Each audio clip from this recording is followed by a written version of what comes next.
Good afternoon সবাইকে। তো আমি এদিকে ভাত নিয়ে বসে পড়ছি আর মাছ, খালি ভাত আর মাছ নিয়ে বেশি কারণ আছে। ঝিঙ্গা আলু দিয়ে পাতলা ঝোল করছি, কারণ তো দুদিন ধরে আমার শরীরটা খুব খারাপ। ডক্টরে শরীর খারাপ মানে অতিরিক্ত শরীর খারাপ, যেটা আমি বিছানা থেকে উঠতে পারতেছিলাম না। আজকে একটু ভালো।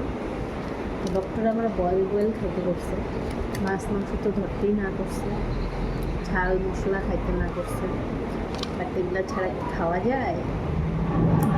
তারপর আমি ভাবলাম যে আজকে শরীরটাও খুব খারাপ, সব ধোয়া পাতলা করলাম, ডক্টর পরিষ্কার করলাম। তো আমি ভাবলাম যে একটুখানি পাতলা করে মাছের ঝুলিয়ে বানানো যায়। তো পাতলা করে মাছের ঝুল বানিয়েছি, কারণ আমার প্রচণ্ড গ্যাস হচ্ছে। গ্যাসের জন্য আমার একটু খাইতে মানা করছে। তো খালি মাছ আর ভাত খাইতেছি। কী দিয়া খামো? বয়েল আর কত খামো, ভালো লাগে না।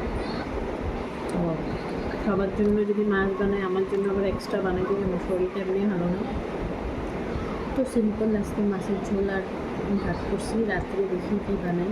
রাত্রে তো বানাইতেই যাবো, কারণ তো খালি মাছের ঝোল দেওয়া খাবো না।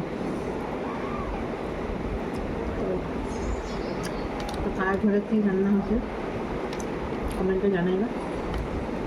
তো শুভ দুপুর, সবাই ভালো থাকো, সুস্থ থাকো। কার ঘরে কী রান্না হচ্ছে কমেন্টে জানাই। Bye bye.